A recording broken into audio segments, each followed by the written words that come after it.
Vamos lá. A interpretação bíblica é essencial para a sua correta aplicação, na página 12, que vai dizer assim: o objetivo do estudo da Bíblia ele não se limita apenas a apurar o que ela diz e o seu significado, inclui na aplicação desse texto na vida daquele que está ouvindo ou daquele que está apresentando o texto. Porque é muito comum a gente ouvir dizer o seguinte: a palavra, antes de tratar com aquele que está ouvindo, trata primeiro com aquele que está falando.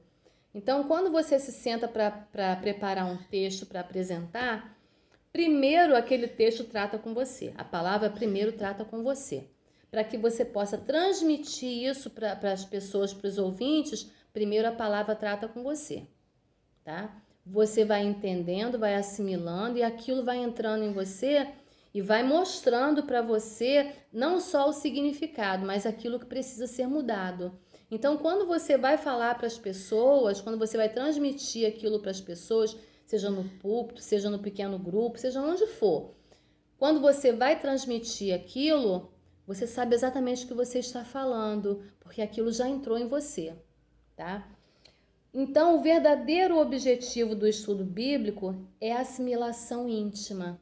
É por isso que eu estou falando. Primeiro, a palavra trata com você, tá? Ela entra em você, faz você ficar consciente daquilo ali, qual é a mudança, qual é a transformação, qual é a necessidade, antes que você possa informar para outros, tá? Somente assim é que o crente pode crescer espiritualmente, tornando-se semelhante a Cristo. Por quê? Porque esse texto vai trazendo clareza para você, vai fazendo com que você tenha conhecimento, entendimento, e aquilo vai entrando em você, vai causando as transformações necessárias antes que você possa passar isso para outras pessoas, tá? A forma como você interpreta as diversas passagens afeta diretamente o seu comportamento e também o de outras pessoas. É claro, você leu o texto, interpretou, entendeu aquilo que o texto está transmitindo para você, tratou com você. É claro que aquilo ali vai causar transformação na sua vida. Vai fazer com que você tenha atitudes diferentes, tenha um modo de falar diferente, entenda as coisas de uma maneira diferente, né? São os frutos do Espírito que vão crescendo, vão brotando em você, né? Vão te permitindo ser uma outra pessoa. E isso vai causar transformação na vida das outras pessoas também, tá? Isso vai fazer com que não só tenha efeito na sua vida, mas de outras pessoas também. Porque você leu, entendeu, interpretou e agora você pode transmitir aquilo que é realmente, o que é certo, aquilo que a palavra realmente está dizendo. E isso, assim como transformou você, vai transformar aquele que está ouvindo também, tá? Por exemplo, o líder que entende em determinadas passagens que é permitido que uma pessoa divorciada se case novamente, então isso vai influenciar a sua orientação sobre assunto aos divorciados. Ou seja, vamos entender isso aqui muito bem, gente. É claro que dentro da igreja tem vários casais, várias pessoas que já foram casadas, separadas, divorciadas e que se casaram novamente. É importante entender o seguinte: a Bíblia ela não dá permissão a você, ela não dá fundamento a você, base bíblica, para que você saia por aí se casando, separando, divorciando, casando novamente, tá? Mas existem relacionamentos que foram sofridos e que foram difíceis, traumáticos e que chegou a um ponto que não dava mais. Então as pessoas chegaram ao divórcio e a gente entende isso. Né, situações de abuso, de violência, a gente entende isso. E líder nenhum vai dizer para você, não, você tem que ficar com ele até o fim, apanhando até o fim. Ninguém vai dizer isso para você. Existem situações absurdas que não são cabíveis, não são aceitáveis. Então, mas o líder, diante desse texto, tá? Dependendo do que ele vai interpretar desse texto, ele não pode chegar para as pessoas e apoiar isso. Tá? Mas ele vai chegar para você e ele vai te mostrar a realidade do texto bíblico e a realidade da tua situação. É necessário ter muita sabedoria para isso, tá? Para você não pegar o texto e transformar numa coisa que ele não está dizendo. A interpretação da Bíblia, ela resulta muito daquilo que a gente crê e como a gente vive e como a gente se relaciona e aquilo que a gente tem para oferecer ao mundo. Olha só que importância isso, tá? Não é apenas você ler a Bíblia e interpretar e acabou. Leu a Bíblia, interpretou o texto, acabou, vou embora para casa, vou trabalhar, vou fazer o que tiver que fazer, vou para a praia, vou para o piquenique, enfim. Não. Isso que você leu, entendeu, ouviu, assimilou, tá? Isso tem que fazer toda a diferença na sua vida e na vida do outro, tá? Tem que mudar as coisas dentro de você, ao seu redor, a maneira como você vive, como você se relaciona com o outro. Não adianta você estudar, se debruçar sobre os livros, não adianta você ser um crente bacana dentro da igreja, lá fora você ser uma, como é que se diz? Meu Deus do céu, uma opressão na vida do outro. Esses dias eu recebi um rapaz da Sky aqui na minha casa e o rapaz estava conversando comigo. Ó, dona, quando terminar o atendimento, a senhora liga lá para a central e fala com dona fulana de tal. Porque, pelo amor de Deus, não deixa de falar não, porque aquela mulher é oprimida pra caramba. Quer dizer, então não adianta você ser um crente dentro da igreja que se envolve com o ministério, que trabalha, que faz e acontece. Aos olhos da sua liderança, você é uma bênção. Mas fora, as pessoas que convivem com você no dia a dia, elas é que vão dizer se você é bênção ou não. Elas é que sabem quem você é de verdade. Não é? Eu sempre falo sobre isso. O meu esposo, ele trabalha num ambiente que é muito, muito difícil, né? Um ambiente de SEASA, muito difícil. Quem trabalha lá sabe como é que é. E logo assim que ele entrou para esse serviço, todo final de semana os rapazes se reuniam para fazer um churrasquinho no final do expediente, no sábado e tal. E ele saía ele trabalha no escritório, ele saía e vinha embora direto. Ele não entrava ali com os meninos, não ficava conversando, brincando, e vinha embora para casa. E quando chegou no final do ano, o gerente lá deles mandou fazer uma lembrancinha para cada funcionário e distribuiu para cada funcionário uma lembrancinha. E foi feita uma festinha ali entre eles e tal, e aí insistiram, né? O chefe falou assim, vamos lá embaixo e tal, e ele foi. E o gerente mandou fazer uma lembrancinha para cada um, entregou para todo mundo, menos para ele, para o meu esposo. Por quê? Porque ele era aquela pessoa que ele nunca participava de nada, ele nunca chegava junto, porque o pessoal estava ali no churrasco, muitas brincadeiras, tinha bebida e tal, então ele não se sentia bem de chegar ali e ficar. Então ele ficava de fora e as pessoas sabiam, ele é crente. E ele ficou chateado naquele dia, ele chegou em casa falando para mim, pois fizeram a lembrancinha e tal para todo mundo e não me deram. Não que ele tenha feito questão da lembrança, mas assim, foi a forma, ele se tocou da maneira como as pessoas viam ele, né? Então ele passou, a gente conversou em casa e eu falei, meu filho, você não pode ser esse tipo de pessoa antissocial, porque você é crente.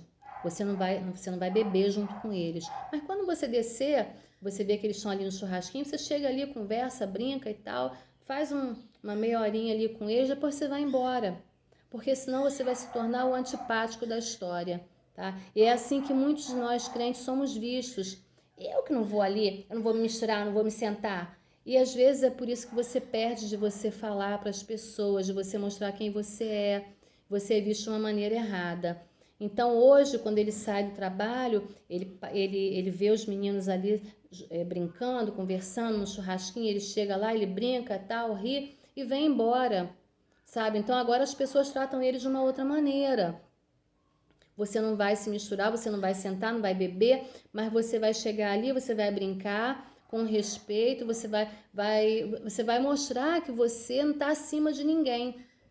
Porque às vezes o crente ele se acha acima dos outros, se acha melhor. Então a gente não pode passar essa imagem para as pessoas, tá? A nossa forma de vida, né, é diferente, a maneira como a gente vive, como a gente se conduz é diferente, mas a gente não é ET, tá? E as pessoas precisam perceber que você é diferente, sim, mas que você pode conviver com elas e mostrando para elas ali através das suas atitudes, do seu comportamento, que você é um cristão e que você é diferente delas, mas que você está ali, tá? E isso não pode ser impedimento, às vezes até no ambiente familiar também, tá? Faz um churrasco, faz um almoço lá, eu não vou, porque você é crente, os outros não é, né? Então, eu não vou, não é assim, vai lá, almoça, conversa, brinca, ri, você não precisa tomar a cerveja deles, você não precisa fazer nada de errado que eles estão fazendo, que para eles é certo, tá?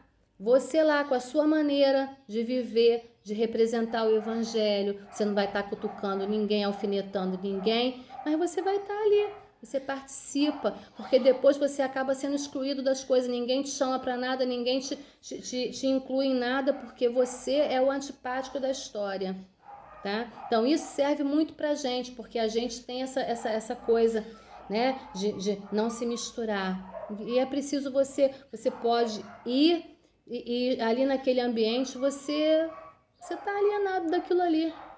Você ri, brinca, participa, tá? Mas você não está fazendo as mesmas coisas que eles. E as pessoas vão te respeitar por isso, tá? O desafio da interpretação bíblica. Quando a gente transmite a palavra de Deus, seja num aconselhamento, olha só a importância, aquele que pensa assim, eu não vou ser pregador da palavra, mas você pode ser um conselheiro, tá? Você trabalha com casais, você pode ser chamado para aconselhar, então é preciso conhecer a palavra. Seja ensinando na escola bíblica dominical, num grupo de estudos ou ainda pregando, o conhecimento que a gente passa com base no nosso entendimento das escrituras, sem dúvida alguma vai influenciar outras pessoas, porque tudo que você está falando com base bíblica. Você não está falando bobagem, você não está falando apenas da sua experiência. Você está falando da sua experiência pautado na Bíblia. Você vai mostrar para ele, vai explicar o que está acontecendo, vai explicar o que a Bíblia diz a respeito daquilo ali, para que ele tenha entendimento e seus olhos sejam abertos, tá? Quando a gente interpreta de forma correta o texto e aplica esse texto, né, de acordo com a revelação de Deus, o Espírito Santo é que vai agindo e transformando o coração daquelas pessoas que estão ouvindo, causando arrependimento, gerando então uma vida saudável, né? Uma vida espiritual, uma vida de adoração e de serviço. Isso faz toda a diferença, tá? O texto bíblico, interpretado da forma correta, aplicado de forma certa, vai permitir que o Espírito Santo faça todo o trabalho, tá? É aquilo que eu falei na última aula. Você apenas vai pregar a palavra. Você apenas vai fazer uma exposição do texto bíblico. Vai falar. E o restante deixa que o Espírito Santo faz. Tá? Página 14. Vamos lá. Os problemas da interpretação bíblica. Um dos maiores motivos porque a Bíblia é um livro difícil de entender é o fato de ser muito antigo. Lembra que eu falo para vocês? 2.000 anos, 3.000 anos. É um tempo muito distante, gente, é muito longe. Tá? Então, isso faz toda a diferença. Além disso, existe um abismo cronológico, tá? Do tempo em que o primeiro livro foi escrito e o tempo em que nós estamos lendo. Tá? O tempo em que a Bíblia começou a ser escrita, o tempo em que os primeiros leitores tivessem acesso a esse texto e o tempo em que nós estamos lendo. É uma diferença de tempo muito grande. Por isso que a gente precisa ter as ferramentas adequadas para descobrir o significado original do texto.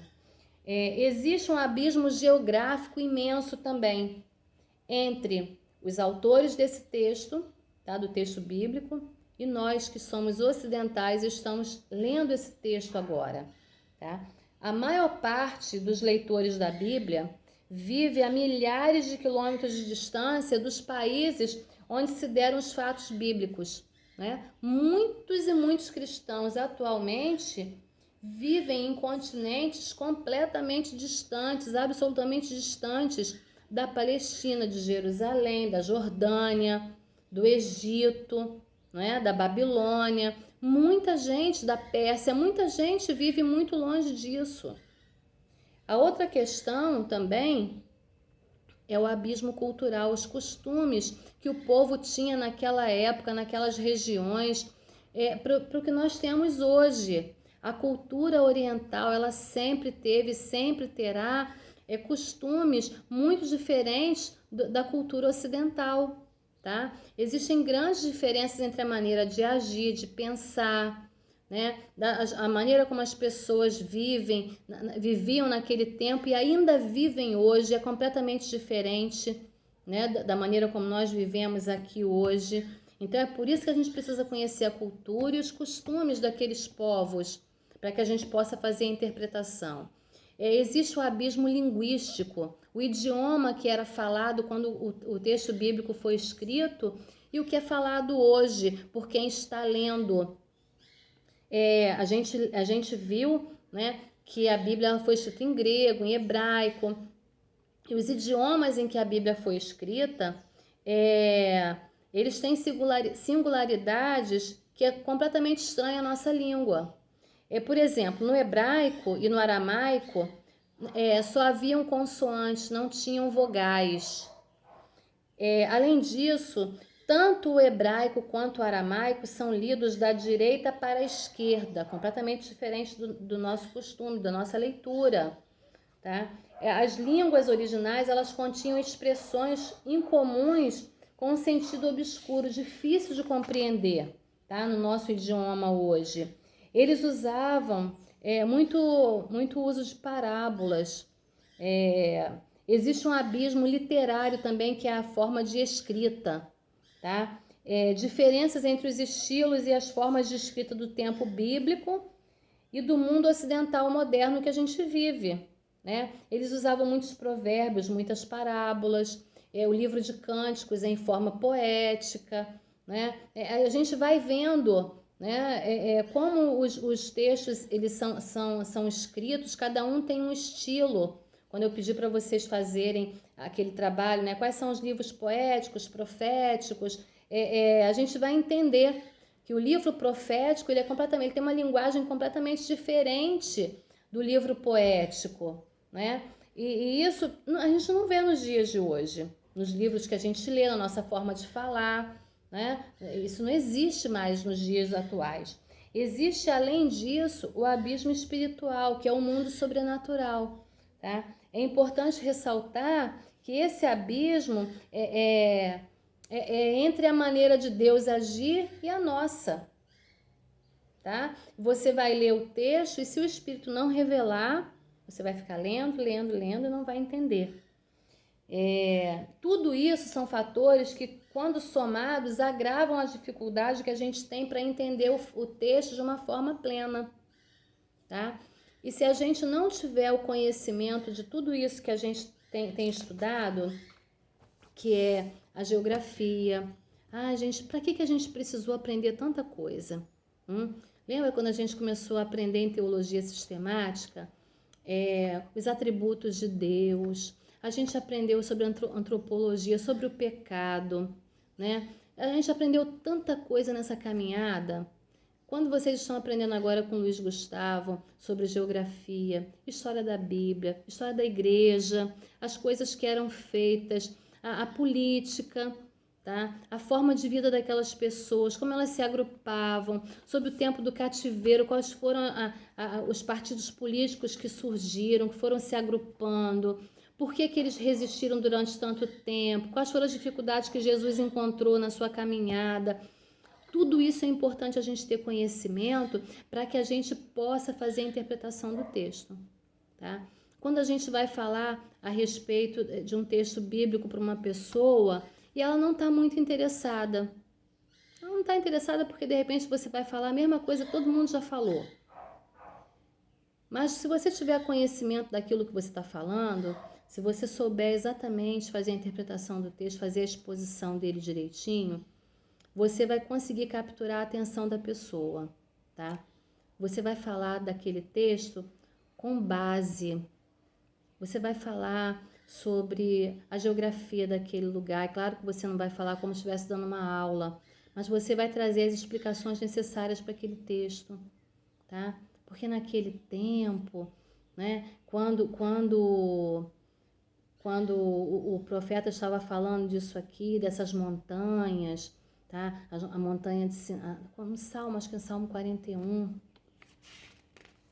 tá até falando aqui. Salmo 125. Os que confiam no Senhor são como um monte de Sião que não se abala, firme para sempre. Como em redor de Jerusalém estão os montes, assim o Senhor em redor do seu povo, desde agora e para sempre. A gente pode ter uma ideia daquilo que o salmista estava dizendo, tá? Mas aquela pessoa que viveu naquele tempo, ou aquela pessoa que conhece aquela localidade, que contemplou os montes de Sião, né? Ela conhece, ela tem uma ideia, além de ter uma ideia, ela visualiza aquilo ali na mente dela e ela pode falar aquilo com absoluta clareza e transmitir de uma forma que a pessoa que está ouvindo vai ficar estarrecida. Por isso o conhecimento é tão importante. Conhecimento das coisas que estão acontecendo enquanto o texto está sendo explanado, tá? O conhecimento das coisas que aconteciam naquele período, como é que era a política, como é que era a economia, como é que as pessoas viviam naquele tempo, quais eram os costumes dela, né? Quais eram os costumes das mulheres daquela região da Samaritana que estava tirando água lá no poço e Jesus chega e pede água para ela, né? O que é que chama a atenção da gente naquele texto? Quais eram os costumes das mulheres naquela época? É importante a gente saber de tudo isso. Então, por isso, quando Jesus entra na cidade de Naim e está saindo do sepultamento com aquela viúva, quais eram os costumes acerca do sepultamento naquele período, naquela cidade, naquela região? As pessoas que estavam chorando naquele enterro, a multidão que acompanhava Jesus, tudo isso é importante a gente saber para a gente poder fazer uma exposição da palavra. E às vezes a pessoa ouve o mesmo texto várias e várias vezes e não houve nada de diferente. Mas você, com conhecimento correto de todas as ferramentas que você vem aprendendo, você vai conseguir fazer uma exposição daquele texto para a pessoa. Às vezes assim, ó, do seu lado, na hora do almoço, você conversando com um colega de trabalho, você vai falar uma coisa para ele que ele nunca tinha escutado. E aquilo vai prender a atenção dele, vai fazer ele pensar. Vai fazer ele pensar a ponto dele mesmo buscar colocar aquilo em prática. Então, essa é a transformação. Alcançou o objetivo da interpretação bíblica. Tá? Fazer com que você entenda o que o texto está querendo dizer, tá? E aplicar, colocar aquilo em prática na sua vida diária. Tá? Que você tenha sabedoria, que você tenha discernimento, que você possa cada dia mais se dedicar a aprender, a estudar, porque uma vez que a gente começa a estudar, começa a se dedicar aos estudos das Escrituras, é como se abrisse assim um portão diante da gente com várias opções e a gente quer abraçar todas. Sabe, eu cheguei esses dias numa lojinha de planta, que adoro planta, né, gente? Não posso chegar num lugar que eu quero uma mudinha, adoro planta. E aí, quando eu cheguei na lojinha de planta, eu fiquei doida, não sabia qual que eu queria todas.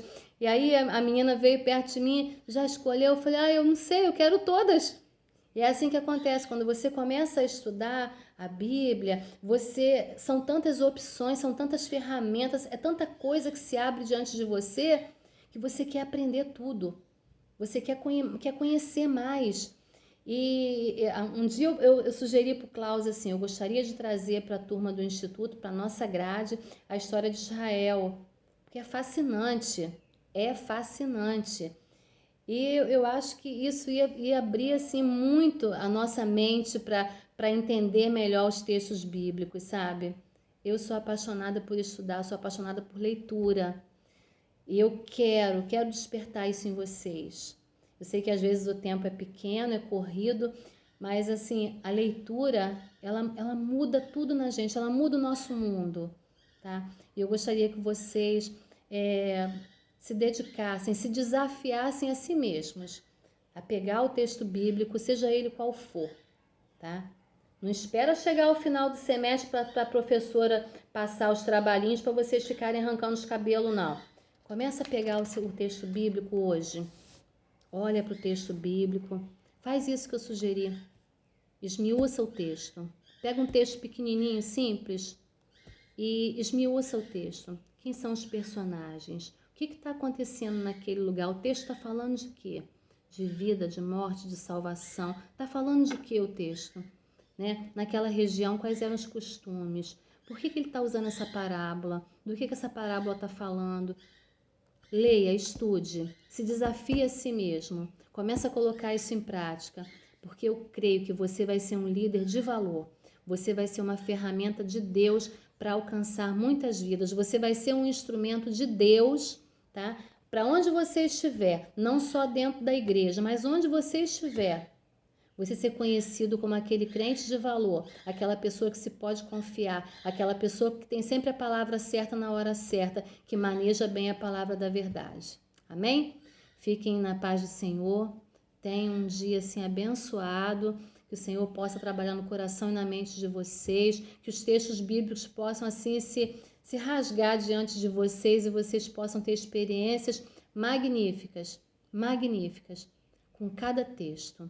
Que o Espírito Santo encha vocês nessa manhã, em nome de Jesus. Amém? Beijo grande para todos, fiquem na paz.